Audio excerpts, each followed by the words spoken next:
Howdy, howdy. Howdy! And welcome to But It Was Aliens! The extraterrestrial comedy podcast where we have probed into possible alien visitations to our planet on about 99 occasions. And we're about to make that 100. Sort of. But before we get to that, I'm Kevin the Grey, and alongside me is Granville Moonwalker. Pew, pew, pew! What up? On this show, we jump straight into the action like Granville at the 80s bar after 4 appleteenies. So without further ado, we begin today's events in 1947. Appleteenies. Quite fruity. You know you love Quite an appletini. You know what? I've never had one before in my life. What is it? A martini with apple? I have no idea. Kind of want to know now. Kind of want to try one. There we go. It's going to be your new favourite drink. When we next go out, gonna get an appletini. What I'll do is I'll go to the bar and go, "Excuse me, mate.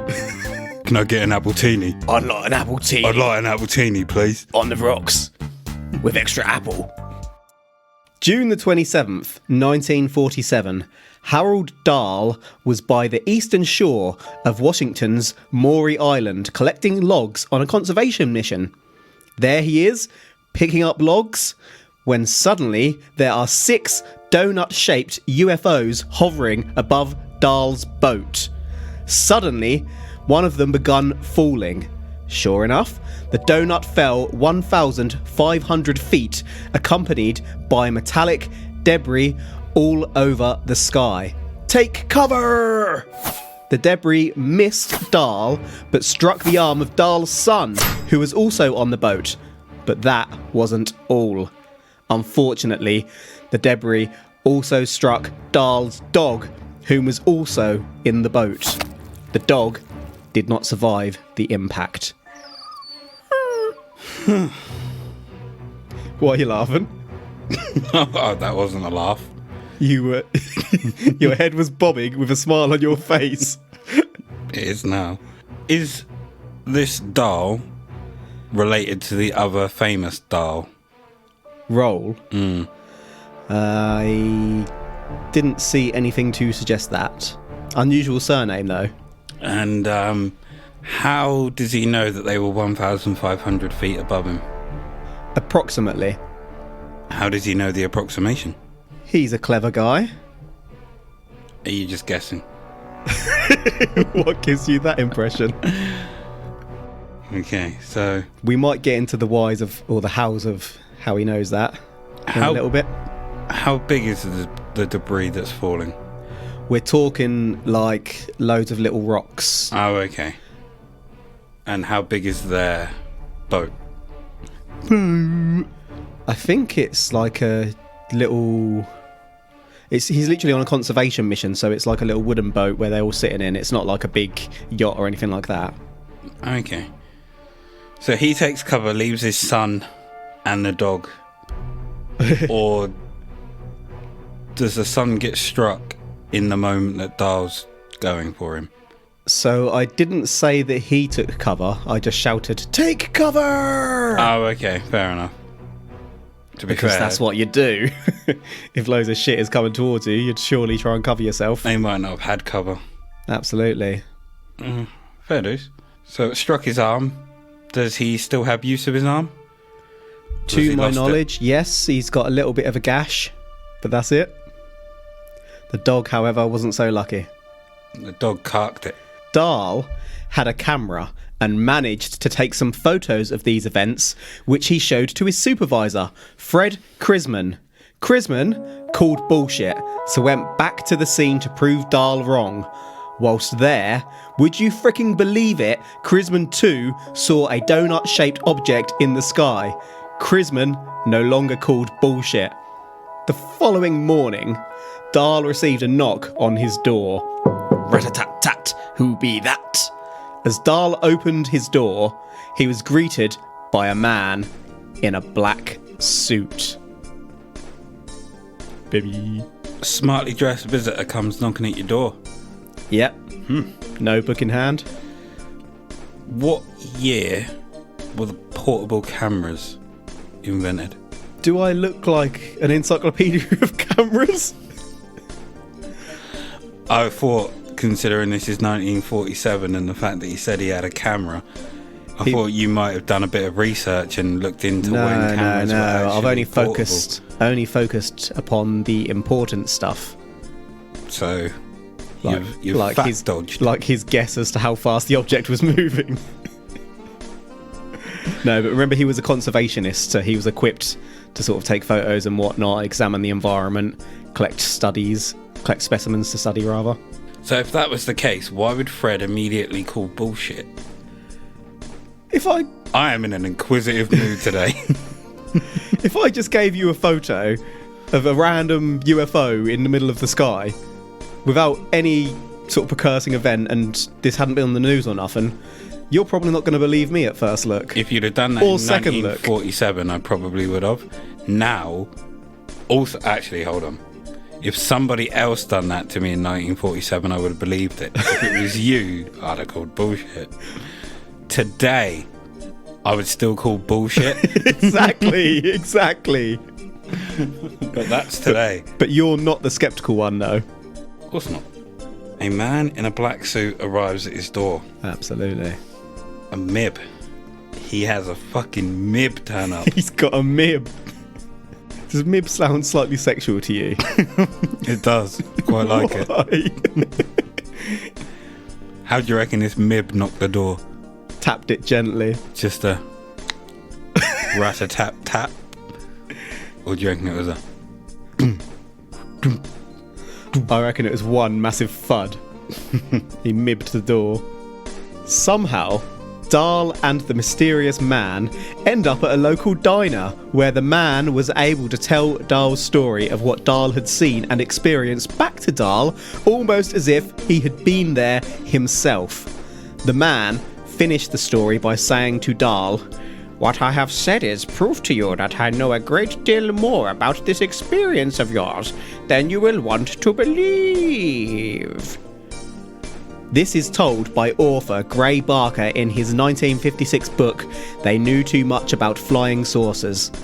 Dahl was also told that bad things would happen if he discussed what he had witnessed. Bad things will happen. So, bad things would happen if he discussed what he witnessed. Mm-hmm. This Mib is saying that he knows more than Dahl thinks he knows. Yeah. Well, shouldn't he already know that Dahl has told someone? Maybe he does. So is this a case of if you tell anyone else or if you tell anybody? Who knows, but mean, let me ask you this. Empty threats by the Mib so Have far. you ever met Dahl's supervisor? I've never met Dahl. Maybe they whacked them both. They mibbed them. They got mibbed.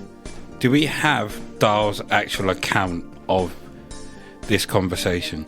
Because clearly he has told somebody. So this is Dahl's account as relayed to somebody who's then written it down. Okay. Do we know what happened to Dahl? Did he die of natural causes? Because if he didn't, again, empty threats by the Mibs. So I don't believe that we do know what happened to Dahl. He just vanishes. Could have changed his name. Or maybe he got mibbed. Mib. The Mibs were already monitoring Maybe. what was going on. Mm-hmm. And probably had a couple of Mibs on the scene. It just sounds funny. Perhaps, yeah. And that way they knew about this guy and what happened. Potentially, yeah. Yeah. There were Mibs in hiding. So, as you've mentioned Mibs, Undercover Mib. you may have worked it out through the above account, and also because of the episode title, that today we are covering the Men in Black. Now, obviously, me and Moonie here used to work for the Mib, but also we didn't, and don't tell anyone otherwise. But we aren't recounting our own experiences for now. Today, we are going over the most popular visits by the Men in Black. On that note, 3 days before this event, the Kenneth Arnold sighting we covered in episode 47 had taken place. If Arnold ushered in the UFO craze, as we covered, and Dahl introduced Men in Black, then in 1953, Albert K. Bender took the Mibs mainstream. Why is the word Mib so funny now? He's putting Mib out there. Sounds like a group. They are. He made the Mibs mainstream. Like they were an underground band. Now they're at the big time. They're playing at the Apollo, playing at Madison Square Garden. There's loads of subliminal messaging in their music. Letting us know where all the other UFO, like what ones were real UFO sightings. And what happened to Dahl. Where ships have crash landed and where you can find some alien tech. Why they call him Bender. The real work of the Mib. The serious stuff. Barker's book covers Albert Bender too. We shall refer to this man as Bender. Bender was responsible for a magazine called Space Review. Bender was born in 1921 and worked in a factory, but was always drawn to the paranormal.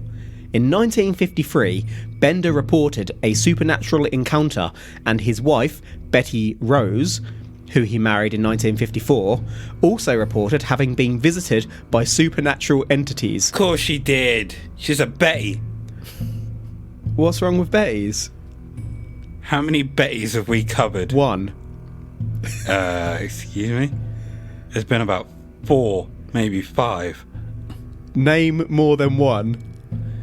There was Barney and Betty. One. Then there was the other Betty.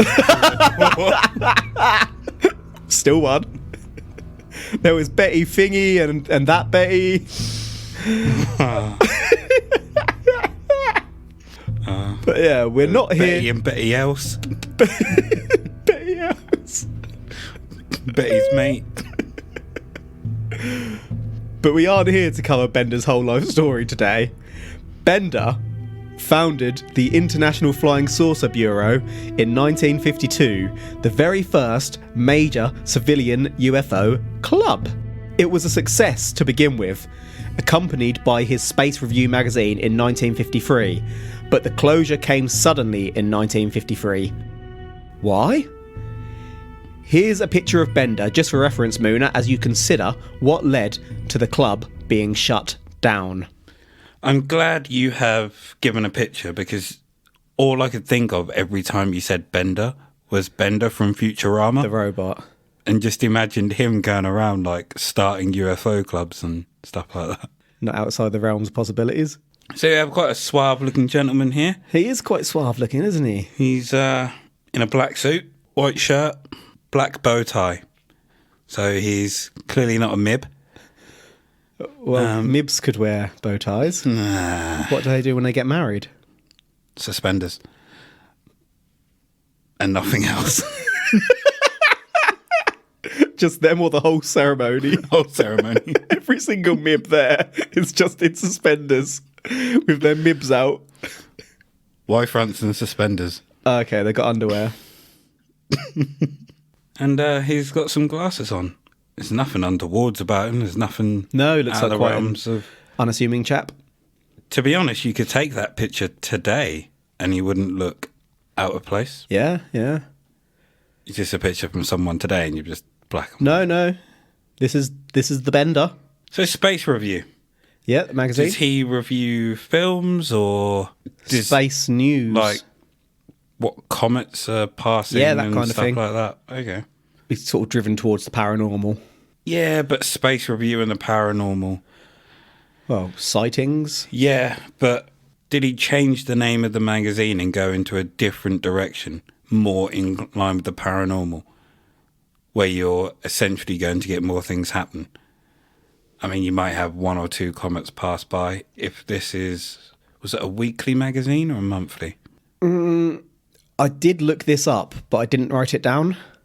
Okay. I think it was a bit of both. It was more Bi-weekly? regular at some point. Yeah, well, at some points it didn't have a traditional schedule, but I'm not 100% sure now because I didn't write it down. It might have just been something he started on the side and then just kind of waned. I think it was an interest for him that he'd put efforts into when he could, but obviously it's a lot of work to produce your own magazine. Yep. But why did it all suddenly close in 1953? Maybe he just couldn't be bothered anymore. So that's your theory, he couldn't be bothered. You don't think he was shut down? No. So, the club shut down in March 1953 because Bender had been approached by 3 men in black. They mibbed him. There's a bit of an escalation here, I warn you. The Mibs visited Bender and communicated via telepathy. They gave Bender a metal disc and some instructions. They also shared the origin of UFOs with Bender, but afterwards, Bender became unwell and could not eat for 3 days. Bender tried to share what he had been told following the visit, but the Mibs refused permission to do so. Bender's co-workers reported that Bender seemed genuinely scared from this time and begun experiencing regular headaches. Bender described that the Mibs floated about a foot off the floor. They looked like clergymen, but wore hats. The faces were not clearly perceivable. He's clearly bullshitting, isn't he? I think he just couldn't be bothered with the magazine anymore. He was like, I need a legit reason to shut this down without coming across like a lazy bastard. So you think he put this story out there as an excuse to shut down? Yep. Well, that I do. To the point of him seeming scared. Could have possibly just been a work just to get himself, not off of work, but to stop people asking questions. Yeah. And to kind of vouch for him. Feigning headaches here and there. Mm-hmm. Going home, putting his feet up, relaxing for a bit. And then thinking, in 2 weeks, this will all blow over. And then go back to work as normal. So Bender didn't speak of these events for 9 years. People didn't know why he became so scared and shut down. I think Space Review, meanwhile, shut down in 1954. Bender would later speculate that the men were from a different planet as they told him that their human form was an illusion. The Mib would capture humans and use their bodies as disguises. So, what would happen to the humans that they captured? So would they kill them and then use their bodies, or just take over them? Take over. And if that's the case, what happens to their consciousness? Well, what do you think happens to it? I'm asking the question. Yeah. I'm asking you to answer your question. I think if that does happen, then the consciousness is probably pushed to the back.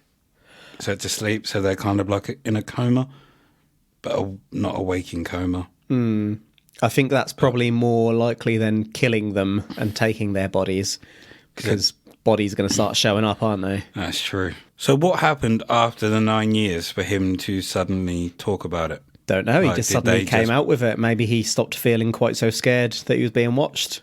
I reckon it got to the point where he just said, fuck it.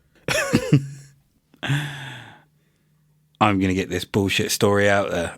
You ain't keeping me quiet. I'm only saying that because I said he made it up before. But no, I reckon if this did happen, and he was legit scared for 9 years, I think after the 9 years he may have just thought, fuck living like this. Whatever happens, happens. He snapped. And then he realised that hit his limit. The Mibs are full of empty threats. Unless he disappeared after. So he disappeared after. That was Bender. Now, let's move forward. Wait. Disappeared. Gone. He didn't disappear. Last we heard of him. That's not the last we heard of him. It's the last we heard of him. That's the last that you've written of him. Remember, this was the 50s. It wasn't like 2020 where you could track him on the internet. Ah, that's true. Just trace goes cold. Ah, okay. He might have plotted his escape then. He might have thought, right, do you know what? Fuck these Mibs. I'm going to plot. Maybe he spent 9 years burrowing out of his house like an underground tunnel. He's Shawshank Redemption himself. To somewhere else. He grew a beard. 9 years of beard. So he couldn't be spotted. He grew a bearded house. He put that news out there, and then into the bunker he went, crawled through, popped up in Bolivia or somewhere. He is now free. There are the bones of Bender somewhere in Bolivia. Right, let's move forward to 1964. Jim Templeton, a fireman in Cumbria, England, was on Burr Marsh taking a photograph of his daughter. Jim's wife was there too and was dressed in blue. Blue. Jim took 3 photos and 2 were fine, but what came out in the second photo of the set is still talked about today. This image is known as the Solway Firth or Cumberland Spaceman. I have this photo for you now, if you'd like to have a little look at this. Before I take a look, Yep. that paragraph that you just read Yes. rings a bell. Like, I may have seen or read about this years ago. This is an incredibly famous photo. So let's have it. Yes, I do remember seeing this. Yep. I think I read, like, how it was, not how it was created or what it might have been in the background as well. Okay, well, we're going to cover that in a minute, but please go ahead with your theories. I mean, it clearly looks like there's a man in the background. Yeah, a little bit Master Chiefy. Yeah, like pretty much a white suit with a space helmet on. Yep. The only problem that I have with this is that if that's a space helmet, his neck has been broken and is facing the complete wrong Facing way. backwards, because the arm is one Yep. way and the head appears to be facing the other. But then maybe this is a spaceman or a space person from another planet who has an Space owl owl. neck. Yeah, exactly where I was going. Space owl. So you have an explanation for this photo? I can't remember it, but I definitely remember seeing that picture before. And then there might have been a theory as to what it was. But I Okay. can't remember if it was a complete explanation or a theory. Okay, I'll cover that in a little bit. But what happened next? After taking the photo to the police, bad move by the way, don't take it to the authorities, take it to us. We will help you. /sell it. Will help. Anyhow, the Cumberland News picked it up and it was around the world pretty much instantly. Templeton was then visited by 2 men who said they came from the government, but they wouldn't show him their ID, saying they were only identified by number. The men went with Templeton to where the photo was taken, and when he explained that he hadn't seen the figure in the photo, the men got real pissed off and drove away, leaving Templeton stranded. Templeton, who's since passed away, did not believe that these men were MIBs. The daughter, Elizabeth, doesn't remember much but doesn't rule out that it was an alien in the photo. I'm surprised you didn't comment on her hair in that photo, because it's a proper bowl cut. Looks like Lego hair. Yeah. What I was going to say is, do you reckon that ufologists have decided to start dressing up in black suits and visiting these people to try and seem like they're authoritative, to try and get close to where things have happened? And they don't actually have ID, but they're just using strong arm tactics and That's an interesting deception idea. and stuff like that. I don't know about strong arm tactics. They might be trying... I mean, say there's lots of UFO groups out there, sort of community ones, who just go to investigate sightings and whatnot.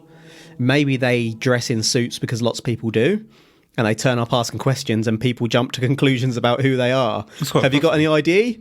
No. You're an MIB! And, yeah, like you said, they just go off numbers. But then maybe some literally dress as MIBs to get that notoriety. Like all the MIBs visited me, which means that it kind of legitimizes the incident a bit more. Yeah, I hear you. Moving on to 1967, let me introduce you to Robert Richardson. Robert was driving at night, and as he approached a bend in the road, he noticed an object in front of him. Richardson slammed on the brakes, but as the tyres screeched, Richardson crashed into the object. The object disappeared. The police turned up, but could only find Richardson's skid marks. The ones on the road or the ones in his pants? Not clear. Possibly both. So he crashes into the object. Is there damage to his car? Reportedly, yes. Do you have the report? So I've got a little bit more that we are going to cover momentarily. Okay. Any blood at the scene? Nope. Is it quite possible that he just crashed into something that was much bigger than his vehicle and then that vehicle just drove off? Possible. Something much bigger like a craft. No, just something much bigger like a lorry. Every single one of these little stories we've covered so far, you've been like, well, that's bullshit. Is it possible that this happened? Is it possible that that happened instead? Is it not my job to do that? No, because you say that's me. Okay. From this point on, I'm fully in. Richardson returned to the scene and, to his surprise, found a chunk of metal which could be from the unidentified object he hit. Wow! I knew you were going to do that. Richardson did the smart thing and contacted the Aerial Phenomena Research Organisation, Richardson APRO, is a smart boy. to let them know of the collision. 3 days later, either 2 or 3 men turned up at Richardson's door, depending on which account you read. The men were dressed in black, asked questions for 10 minutes, then left. Easy, right? A week later, another 2 men in black turned up to visit Richardson. These men demanded the metal lump. Richardson said that it had been sent off for analysis, to which the men threatened Richardson's wife, saying, If you want your wife to stay as pretty as she is, then you'd better get the metal back. Richardson gave them the metal. That's not a nice thing to do from these MIBs. He should have given them the wife, kept the evidence. And he gave him the metal. Yeah. Okay, fuck this charade. Whoa! What? I thought he didn't have the metal. What, because he told them at first? Yeah. Well, he's lying to He them was because he wanted clearly to keep lying. it. Yeah. And they called bullshit on him. They were like, let's use these strong arm tactics. And they threatened his wife. Yeah, pretty much. See your pretty little wife over there? Yeah. We're going to mib her. Didn't even say anything. I reckon they don't even said that line. They just went, See your pretty little see your wife. pretty little wife over there? And he just gave him a head nod. He was like, He was like, you can have the metal. I'll get it. I'd ask what they wanted to do with them, what they wanted the metal for. Mm-hmm. And then Could have called the police. I'd be like, how much do you want for it? See my pretty little wife there? And give her a head nod. She comes out with a baseball bat, kneecaps him. So how much was it you want for this metal? I gotta fuck these Mibs up, son. I'm just really confused there. You're asking them how much they wanted. How much they wanted So, for like, the you're metal. trying to pay them for the metal that you've already got? No, they're going to pay me for the metal. How much is it worth to them is what I meant. Yeah, okay. that sounds better. Yeah. I was getting more and more confused every time you said it, and you, like, double downed on it. And I was thinking, what? Am I being silly here? Oh, I've barely had one drink. How much is it worth to them is what I meant. Yeah. You see my pretty little wife? I want a Actually, second. kneecaps 'em. That's for threatening her. So you're taking on the MIBs? I threaten my wife. Don't play that shit. In 1976, Dr. Herbert Hopkins a physician, yes, a good honourable doctor, was home alone Questionable. on September the 11th, 1976, looking into a recent UFO incident which was a passion of his. That night, the New Jersey UFO organisation telephoned asking to come and chat about Hopkins' research. Hopkins agreed, and as he walked across his room to look out of the window, a stranger was walking up the steps to Hopkins' apartment. That was quick. The visitor was dressed in all black except for a white buttoned shirt, was bald and pale. When I say bald, I don't just mean his head. He had no eyebrows too. The chap had a robotic voice, and the family dog did not like the man. The man asked questions about the UFO case, but things got stranger. The mysterious stranger told Dr. Hopkins there were 2 pennies in Hopkins' pocket. There were. The man asked Dr. Hopkins to take one of the pennies and to stare at the penny he was holding. The copper penny turned silver. Then it dematerialised. The stranger told Hopkins that the penny would never be on this plane again. He then asked Hopkins if he knew of Barney Hill, the famous abductee who had died recently. The stranger told Hopkins that Hill no longer had a heart, like Hopkins no longer had a penny. Then told Hopkins to destroy all of his UFO research. Hopkins did it. The New Jersey UFO organisation never existed. They love strong arming people, don't they? That was real strong arm. Makes the penny disappear. That person has a heart like you've got that penny. Poof. He mibbed him. Well, Strong mib. we know what we think about the whole Betty and Barney Hill situation, so... Yeah, definitely true. And Romanik has the dress. Yes, he does. So, Yes. the family dog didn't like this man. Yeah. Now, I have a theory about why dogs seem to react to a Mib which has no hair and no eyebrows. Right. Is it because he has no fucking hair and no eyebrows? What? Like, they're used to seeing facial expressions on people. So they're used to seeing people with eyebrows. So seeing one without trips them out. And they're like, what the fuck is that? So it's like a human, but not a human to them. Okay, so dogs come across lots of bald people and don't hate every bald person, but you're No. saying the lack of eyebrows. Yeah. It's just tripping them out. Maybe. Even on a bald person, you can still see the eyebrows. Let's shave your eyebrows and test Well, I've for got science. That's fine. We can put So, a cap on. But let's shave regardless, yours. they see people with bald heads and don't do anything. So it's the eyebrows we need to focus on here. That is true. So let's just shave your eyebrows. And No. then when you raise your eyebrows at a dog, nothing will raise. See, this is wrong.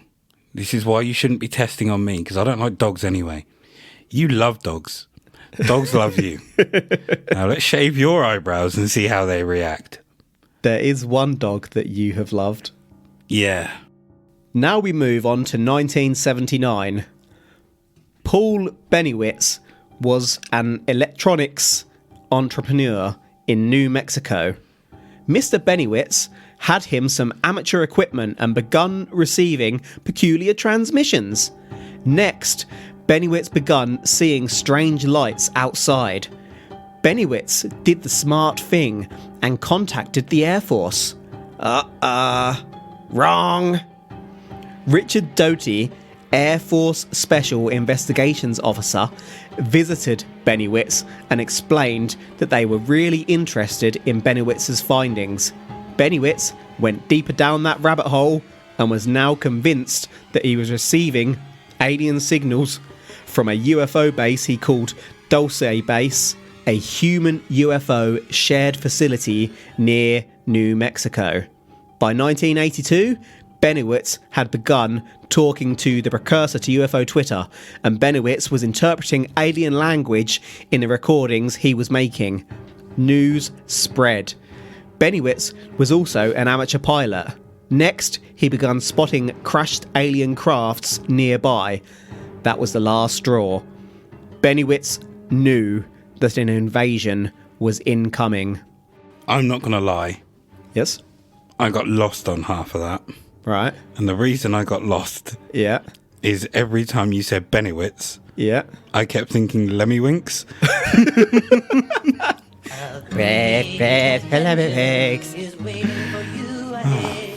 Do you reckon that someone was fucking with him?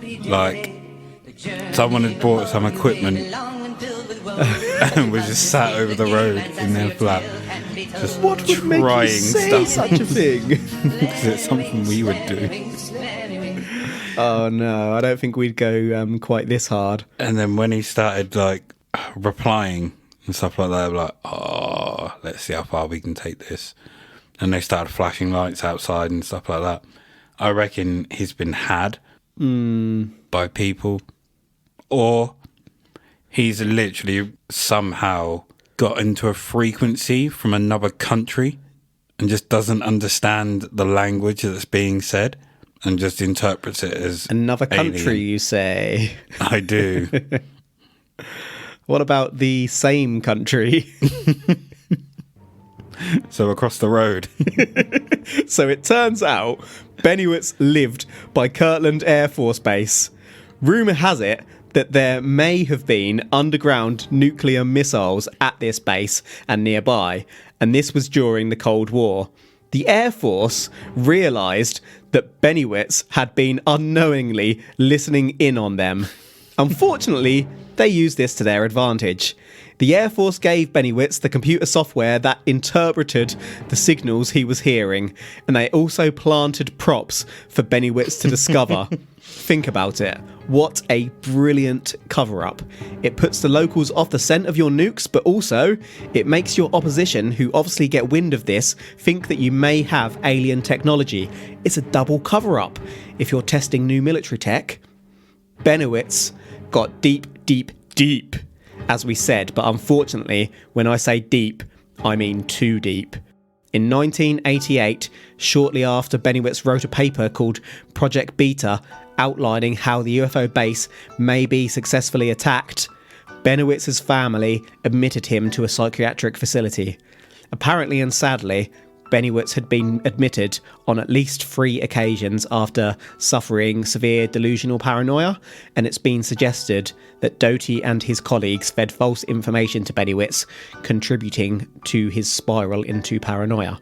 Okay, that's shit. Yeah, Like- Bennewitz sadly passed away in 2003. Were they aware of what had happened to Bennewitz at the time? It's not entirely clear, but you'd imagine if they're feeding false information, they must have done their research, mustn't they? And possibly it might have been in the news that the local guy had been admitted or something like that. But and at the risk of placing ourselves at risk from the US government, we know the US government has experimented on their population before and done some real shady shit. Like unknowingly trialling drugs on people and whatnot. indeed, they have. But it's also not to say just them. It's quite possible a lot of other Yeah. countries have. Possible we just don't... Even our own. Yeah. We just don't know about it. So if anything happens to us, if we just disappear all of a sudden, we've been mibbed. We've been mibbed. Look for me. Save me. Granville can take care of himself. Let me ask you a question. No. Right, so next part. No. Doty, as a potential government operative covering this up, is he an MIB? No. Arguments against? Being a former MIB, Yes. I cannot specify why I think not. You're just going with the sceptical argument without any justification. I think the MIBs operate at levels way above the military. Okay, there's been... And Sorry, go on. I think even a low-level MIB is just looking at that and going, Fuck off, do it yourself. So this has been investigated a lot. I can't remember whether I put this in the notes or not, but it's believed that he is basically a low-level government operative on that sort of scale who do that sort of shady shit. Oh, yeah, he might be, but I don't think he's a Mib. Well, that's the argument. That's the Mib department. He's real ground level. No, I think he's below it. I'll tell you what, this could have been his initiation. This could have been his assignment to see if he got into the Mib. Wow. I'm not going to disclose what mine was. Do you reckon... I mean, it's a little bit more intense But than... I got through the door. Just don't ask where the toilets are. You'll be safe. Right, just quickly. In 1980... Oh, God. How do I pronounce this? Peter Roidsovich was in a library reading a UFO book when a peculiar, pale man in a black suit sat down next to him and asked him about his opinion on flying saucers. Peter said that he wasn't really interested, and the stranger became somewhat agitated. The man eventually left Peter alone. Peter thinks that the man was testing to make sure he didn't know anything or seek to share a passion for UFOs with others. I think a man just sat next to him in a suit and just A grumpy man. Yeah, saw the book that he was reading and was like, oh, I can get into a conversation with this guy. And then the guy was like, nah. It's like, I think it's probably just all bullshit, mate. And he was like, You don't agree with me. Grrr. And then he just stormed off. Your opinion is invalid. Moving on to some analysis. To this day, folks aren't sure how much of what Doty says is true regarding his role and Bennewitz. Some is, without doubt, but where is that line drawn? Mark Pilkington, author of the book Mirage Men, does believe that Doty was lower down on a chain that went right to the top of the government. So basically, we know that there are shady government organisations who may screw with people for military benefit, if not to cover up UFOs. Or maybe it's both. I mean, he's been a bit vague there, hasn't he, Mr. Pilkington? Well, I mean, I've summarised in about 3 lines of text a large book. He may not have been that vague. Okay. You've made Mr. Pilkington seem rather vague. I may have unrepresented his views there. By saying does believe that he was lower down on a chain that went right to the top of the government. Yeah. That's a fair summary, I feel. You could work, essentially... If you work at the post office, are you low down on a chain that goes right to the top of the government? Yes, you are. You could be a postie. You could work at the DVLA and be like low down on a chain. Mm-hmm. You could be a cleaner at these places. Oh, and you'd be low down. I'm not sure about that one, because do they have their own cleaners or do they hire contractors to clean? In my experience of government buildings, it's usually external agencies that do that bit. Sorry, cleaners. How did you know that was the type of cleaner I was talking about? What type of cleaner are you talking about? That type of cleaner. Because essentially, wouldn't they be freelance? But when you're working, you're on that government chain. You might be low down. The government don't give a shit about you. They soon probably will if you're doing shit like that, though. True. Unfortunately, looking at the first case we covered, Dahl and his supervisor, Chrisman, later admitted that the 1946 story was a hoax. A 1949 government report stated that Dahl and Chrisman reached out to a Chicago magazine to sell their story.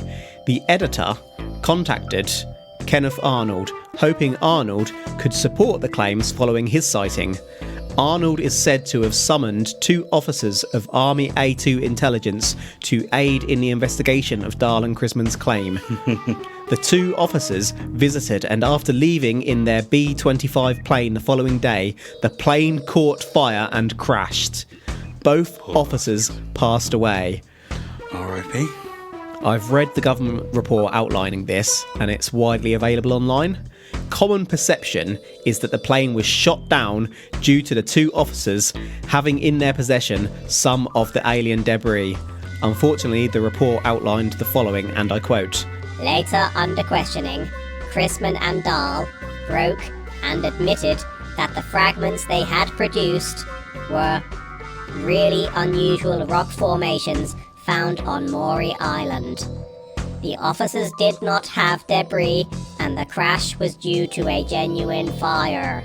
So the incident was faked, but was the crash really an accident? Now, Yes? was it really fake? Was it really a hoax?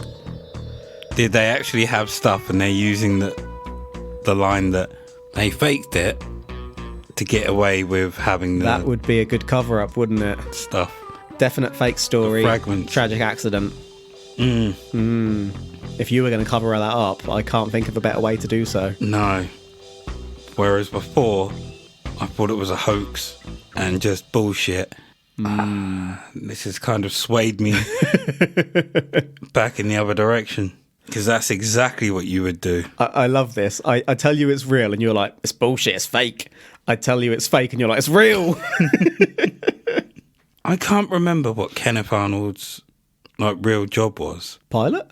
But this motherfucker's got some sway. Well, he was really reputable, wasn't he? He was, but still, if he just goes, yeah, excuse me, can I just take 2 army investigators just to go and sort out this? And then just like, here you go. Oh, he took it mainstream, baby. The plot thickens further. Ray Palmer, the Chicago magazine editor who Dahl reported his story to, connected some dots between this imaginary man who visited Dahl and 3 men who visited Albert K. Bender in 1953. Bender later wrote his own 1962 book called Flying Saucers and the 3 Men. This may have contributed towards the popular images of Men in Black. Bender's account itself has its detractors. Firstly, there's no proof, but of course, there wouldn't be. MIBs are careful.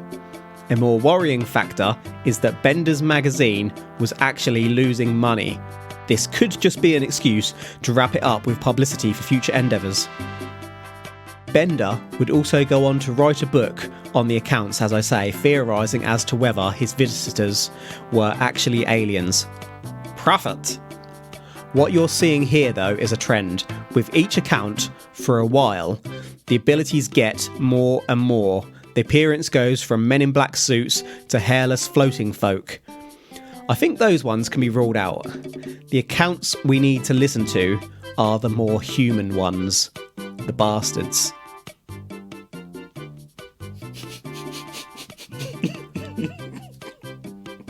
What? Yeah, I call bullshit. That end bit. Right. Until you said Yeah. that this guy was losing money, Yeah. I couldn't put a reason as to why he would be looking agitated and having migraines and stuff like that. Uh-huh. If he's losing money, Stressful. Yeah. not only stressful, did he borrow that money? Is he losing his house? Good through question. It? Did he go to a loan shark? Did they say that they were going to take his kneecaps if he didn't pay the money? Therefore, he's going to start becoming more and more disheveled, distant, Tetchy. and Yeah, good call. kind of paranoid the way his workers said he was. I think I was less inclined to believe his story than the others, personally. I mean, annoyingly, the first one. No, the first one's a hoax. And also, like you said, they seem to more and more seems to be happening with the Men in Black, as if they're Each getting time powers it's getting a little bit more extreme. Then suddenly they're the aliens. rather than just being men in suits. But we've got more coming up. Maybe the military just decided that they wanted to have a section of their, I don't know, of their army, would you say, or investigators, dress a certain way. I think that would make sense. Usually there's standard uniforms in lots of... I mean, the police have standard uniforms. And they were like, Nurses, doctors. no, it's black suit, black tie, shoes, shiny, black. The last suit you'll ever wear. And you don't have any form of identification because then people can trace it back to us. Back to you, back to your family. So, like you said, the last suit you'll ever wear.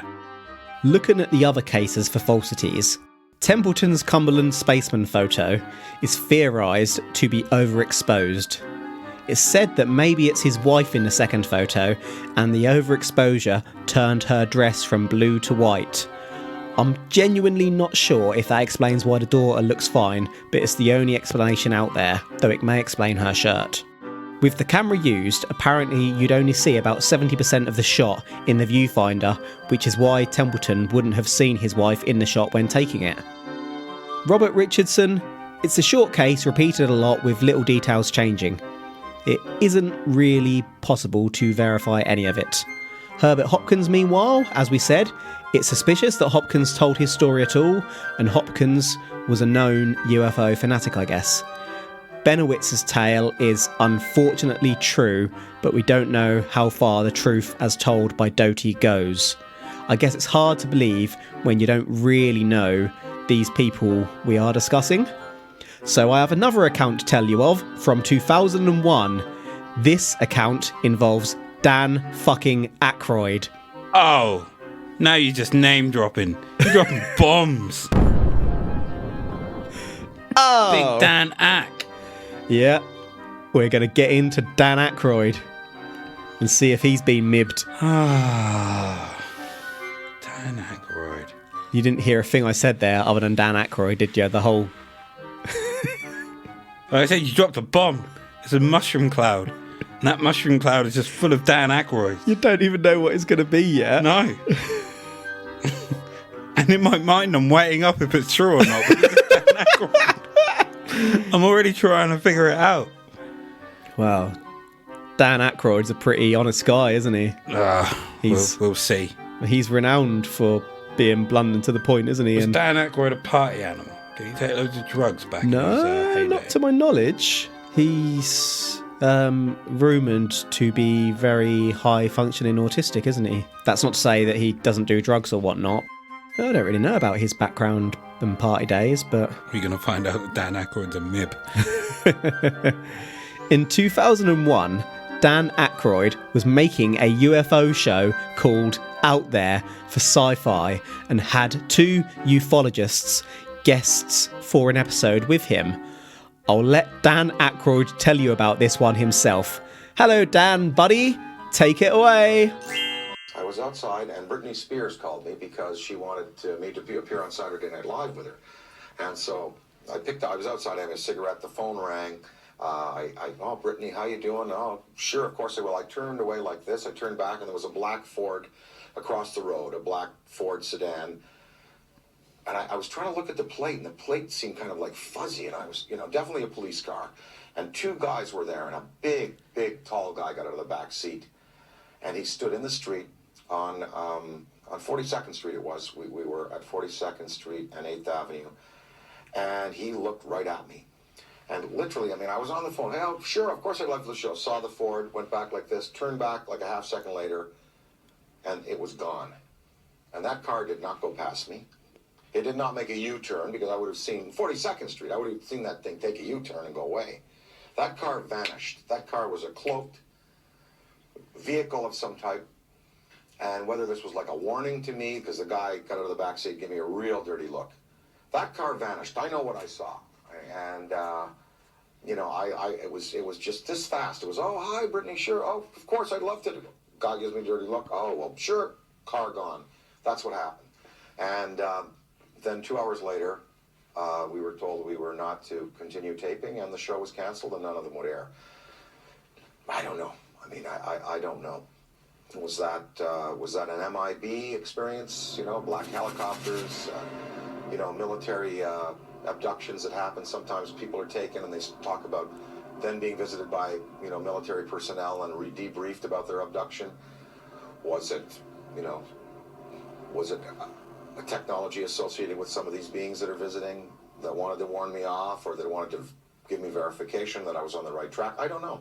But I do know I did turn back a second later, and it takes so long for an automobile accelerating from 0 to 40 miles an hour to reach the corner of 8th Avenue and 42nd Street going past me, and then pulling a U-turn and going out towards Times Square. I would have seen that car.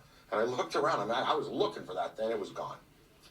So, I don't know. The tapes exist. I have them. We're going to try to repackage them. We might put them out on DVD. Pretty serious about it, isn't he? He is. He knows what he saw. I've got a few questions. Right. He says that he was on the phone. He quickly turns back, sees the truck there. Yeah. Peripheral vision, yeah. Turns back. Yeah. But he's staring up at this point. He sees them get out, and he sees them stare him down. And then he turns back, and then turns back again, and they're gone. Mm-hmm. The question is... How big is his dick? Why did it take them so long to get out of the vehicle?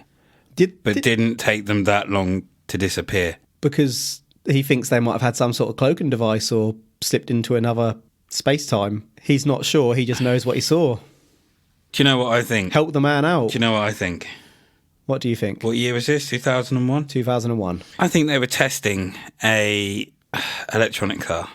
A fucking hybrid, silent, those horrible silent... remember this is 42nd Street. It's a real busy street. Bastards. Right. And they parked up, and they looked at him, and they fucked off. I think that was done by the company that's doing whatever show this was. And that was all just a thing to, like, I don't know, hype up the show, something like that. But then the show was cancelled straight after. It was. But shows get cancelled. Okay, I'm going to come back to that point in a second. I think that was done beforehand. It was done just to give a little bit more legitimacy to what Mr. Aykroyd's saying. And then, like we said, shows get cancelled. Maybe they ran the pilot to the target audience and they didn't like it and they were like, yeah, we're not wasting the rest of the money on this show. Canned it. Or that happened after and then he was like, maybe we're going to put this out and package it and put it out on DVD. Maybe that's where they're trying to get the money from. Right. Slightly off topic. Dan Aykroyd's actually seen 4 UFOs in his time too. But on topic, the official word is that this show was cancelled and never aired due to creative differences, but they'd made 26 episodes. 26. Surely you'd know by then if there were differences and air at least a season. 26. That's more than a bloody season's worth, surely. It is. But maybe the differences were between the production company and the station that were going to air it. Well, who gives a shit? They could have released them straight to DVD. They've made 26 of them. Production company's cool if the station doesn't agree with it. Do we know that they haven't? They hadn't at the time I researched it. Under the rug. Whoosh, never to be seen again. After that bombshell, I have one more to present to you, and I've saved this until last, firstly because it happened in 2008, and secondly because this one has legitimate evidence. Shane Savar, manager of a hotel in Niagara Falls, and a security guard witnessed a UFO. The two reported the sighting, and the Aerial Phenomenon Investigations team were going to investigate. However, 2 gentlemen turned up instead. These 2 gentlemen identified themselves as members of the government and were looking for Savar and the security guard, who weren't in at that moment. These men were tall, wore black suits and black hats, and, more disturbingly, the men had no eyebrows or eyelashes. Again. So they can't be distinguished. Good idea. More disturbingly still, both men had identical faces. So they can't be distinguished.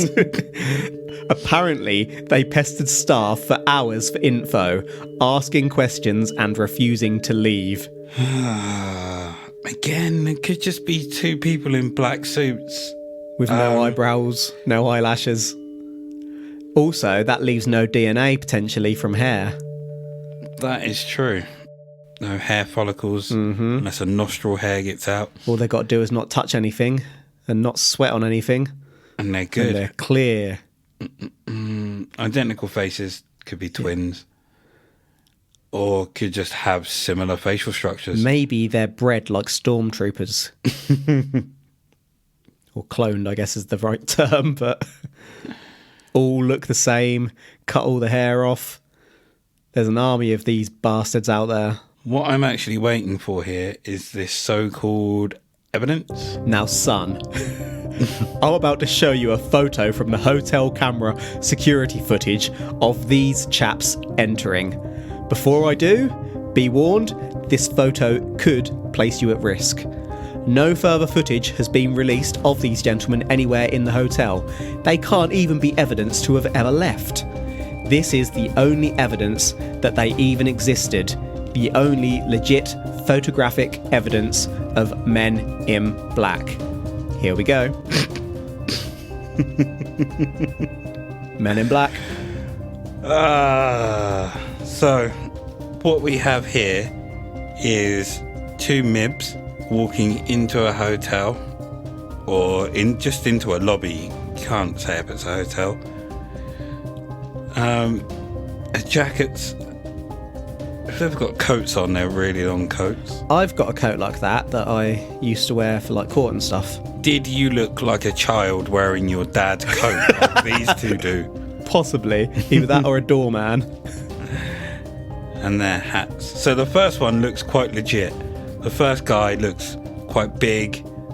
The coat seems to fit him very well. So does the hat, from what you can see. The second one looks like a kid has just put on clothes that are far too big for him. He's standing on some stilts.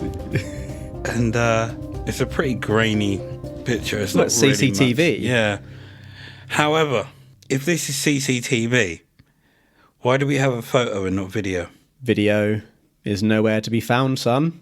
I think it could just possibly be two men that have gone in looking for the guys. And so we have the accounts of hotel employees all saying they were there, but footage showed them entering and that was it. Never showed them leaving. Yeah, but I think video footage is all gone. Could have been destroyed just to maybe they took it with them. Make it seem more legit. But yeah, on the back just looks like a kid. It's wearing daddy's clothes. But just to summarise there, they're both in black shoes, black trousers, black long suit coats. Oh yeah, overcoats. Both men in black. Both black ties, black hats, no hair visible. Well, there's no hair visible because they've got a hat on. Well, the first one at the angle, you can kind of see that there would be an eyebrow, but there doesn't appear to be. But it's not. It is you a would bit grainy. not see an eyebrow from that. Oh, you'd so see an Looks eyebrow like he's from got that. shades on. Can you see an eyebrow?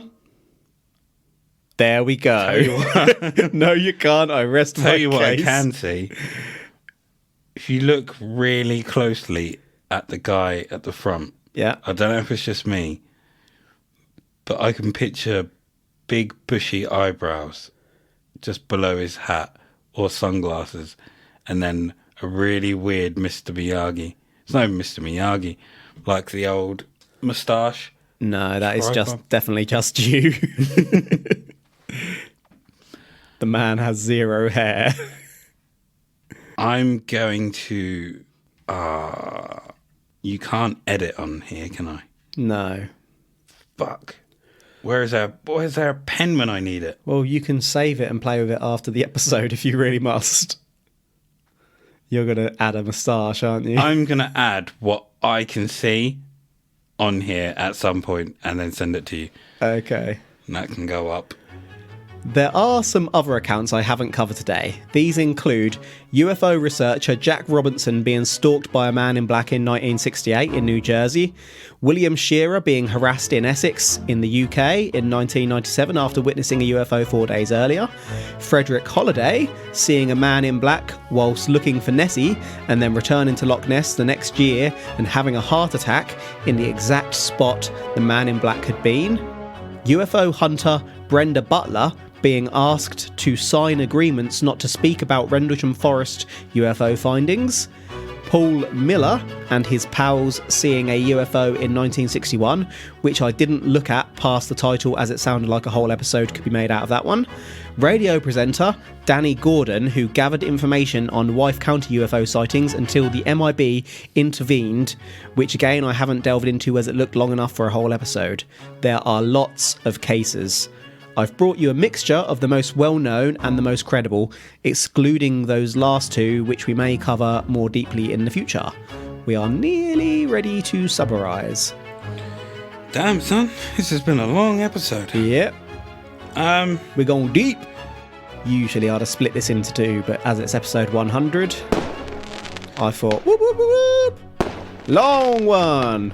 Do you know what we haven't heard about in any of these cases? Will Smith. Although, to be honest, no one's going to know. Right. If they were neuralised. But they wouldn't know. Therefore, we wouldn't hear about it. That's a very good point. That sounds like evidence to me. No one mentioned being neuralised, so they've clearly been neuralised. The lot of them. I totally forgot where I was going. Other than that. What I would like to say is these Mibs like to use strong arm tactics.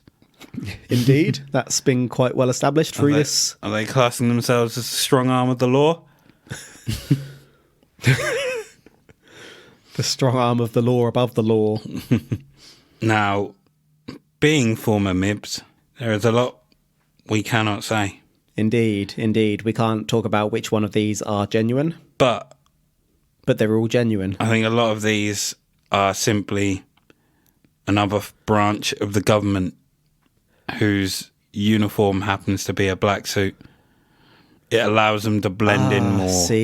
And allows them out. That to me is what the MIBs would be, because they're a branch of the government at the top end or above the government in a sense that the rest of the departments don't know about. So that's exactly what it would be. No, I'm saying this is not Mibs. This is another form of the government who are trying to kind of come across as Mibs. So they don't know about the Mibs above them? I think these are just investigators who just happen to wear black suits and they don't take ID because people like clandestine operations. Do you think the Mibs would be more likely to not take ID or to pose as other services? To not take ID. But surely that would raise more suspicions, would it not? No. Well, to be fair, the Mibs can do whatever the fuck they want because they'll just neuralise them. I mean, I was so close to getting mine. So close. You get kicked out on the first day. You're still so close. So close. Alright, I've tried to present this case in chronological order today. We started with Dahl's sighting of 6 donuts on a boat in June 1947. Dahl was visited by a man in black. Kenneth Arnold had a couple of officers investigate, and they unfortunately died in a plane crash, which started rumours when actually Dahl and his supervisor had admitted that it was all a hoax. Allegedly. We then looked at Bender. Bender was responsible for the Space Review magazine until the MIB shut him down. The magazine was losing money, and this could have been a money-making scheme. We covered Jim Templeton's Cumberland Spaceman photo from 1964, which may be his wife. In 1967, Richardson crashed his car into a UFO and recovered some metal, but the MIB threatened his wife and took the evidence. Not enough info out there on that one to verify. Dr. Herbert Hopkins was researching UFOs in 1976 when a non-existent UFO organisation asked to visit him. Then we heard the sad tale of Benowitz from 1979, who was sadly manipulated by secretive agencies and ultimately suffered a breakdown. We know this one is at least partially true. We skimmed over Peter Roitzovich, who in 1980 was confronted by a weird man in a library about UFOs and got angry.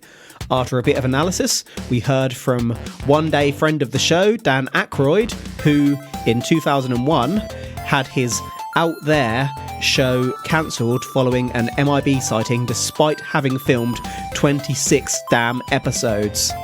We mentioned some other cases, but we basically closed on the Niagara Falls Hotel MIB visit with photographic evidence. Do you want to go over anything, good sir? I'm trying to think of another show that has had a lot of episodes done and got cancelled. Cancelled before they've been released. See, I can think of shows that have had pilot episodes and then got cancelled, or shows that have had like one season and got cancelled or whatever, but never one that's been ready to go, has filmed that many episodes and then the plug's been pulled when it's all done. Do you reckon it's been pulled because they got too close to some actual military secrets? I mean, the two options to me are it got pulled because it got on top of something that they didn't want out there, or it was utter trash. But Dan Aykroyd rarely makes trash. I mean, I can't remember everything Dan that Aykroyd. Aykroyd has done, but Ghostbusters, that's all you need to remember. The man has a lifetime pass. I mean, it could have just been a shit show. But even then, you still release it to make money, wouldn't you? Just because something's shit doesn't mean it doesn't Would get it? released. And Aykroyd didn't think it was shit, obviously. Yeah, but it all depends on how much the company behind it has to pay to get it out on TV. They'd already paid all the money to get it made. That's the Yeah. expensive bit. Then the TV stations pick it up and show it. But then what if no TV stations wanted it? I mean, some TV station out there. There's definitely a station that would have wanted it. Maybe the Dave would have had that if nothing else. What if the creative differences were that not Aykroyd per se, but those that were also producing the show or whatever wanted it to be on certain networks at certain times and stuff like that, but none of them wanted it, and the only ones that would have taken it would have been like your what do they call the free cable, like cable access or whatever it is in America, or like Dave over here. But although, to be fair, Dave does have some good shows. So like Quest over here. Or TCM movies. One day, our podcast is going to be animated by some random person and it'll end up on a channel like that. I really hope so. I bloody hope so. But yeah, it's not really, I don't know what the creative differences were, but to me, that's incredibly bizarre, completely aside from whether I think this one is true or not. I just find that bit really bizarre. So, are you saying that it was aliens? No. Whoa. Right, I guess the question is actually, are you saying that the MIB exist? Yes. So, Mibs. yeah. I believe that the Mibs exist. And they mib the shit out of stuff. And I know for a fact the Mibs exist. Being a former Mib. We've done some mibbing in our time. However, We've mibbed together. do I believe that these specific cases were Mib? Some of them. I don't believe a single one of these cases You've changed your mind on the... were Mib. And absolute... trying to think of a strong word. Whoever... Doty.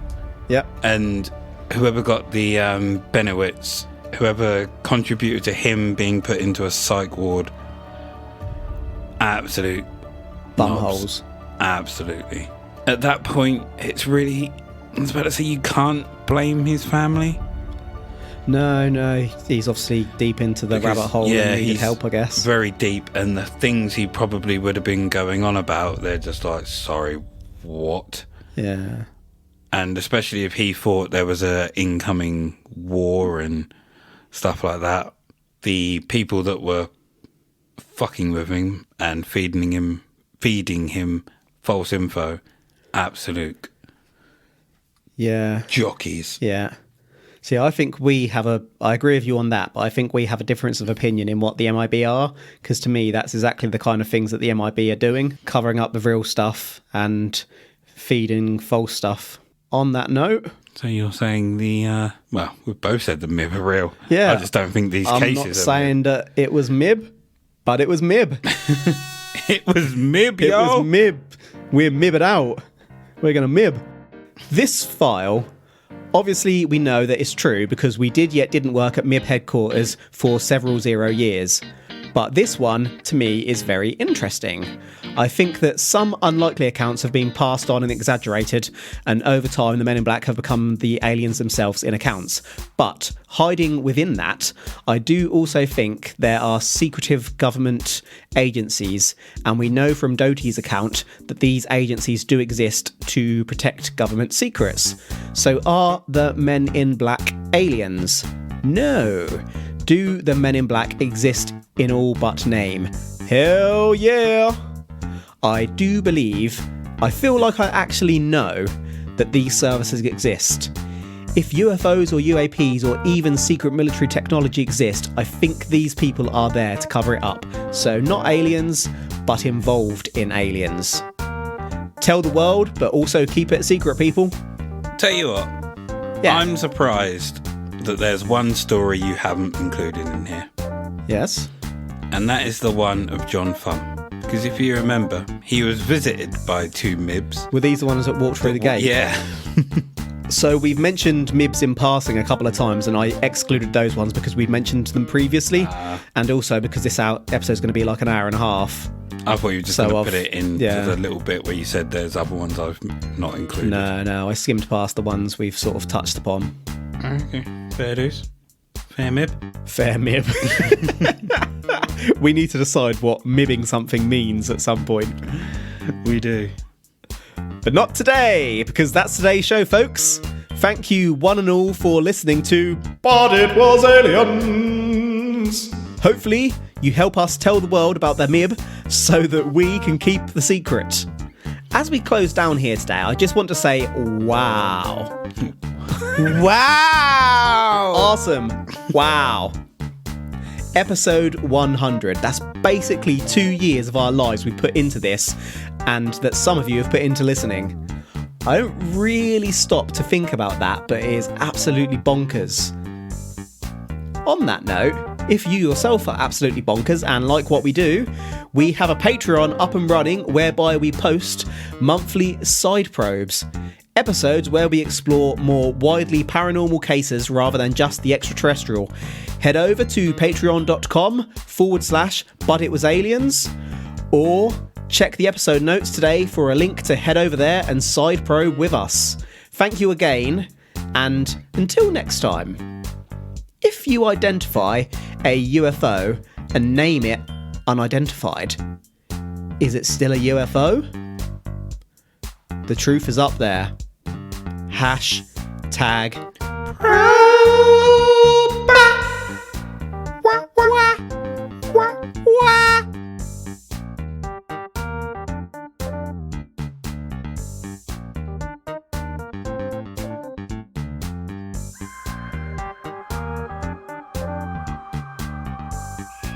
$100 wax.